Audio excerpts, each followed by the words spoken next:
gaur etorri gera aurkeztera Paiasoen, Pirritx, Porrotx, Marimototx, Pupu eta Loreren azkenengo emaitzak, eta dira 4 liburuxka hauek, Artoizko 4 liburuxka, Sirenen kantua izeneko ipuria, eta DVD bat, ongi etorri, Pupu eta Lore.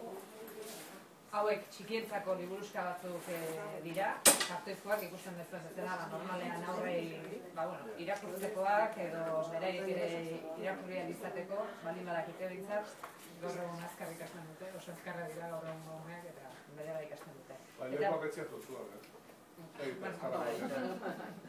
Kontua da, hemen bai Pirritx, Porrotx, Marimototxek eta Pupuk eta Lorek bere burua aurkezten dutela. Lehenengo pertsonan idatzita daude eta beren kontuak esaten dizkigute. Eta irakurtzen hasteko eta jolasten hasteko material bat izan daiteke. Artoizkoak kontuz, umeak nola ditzen dira, Artoizko materialakin.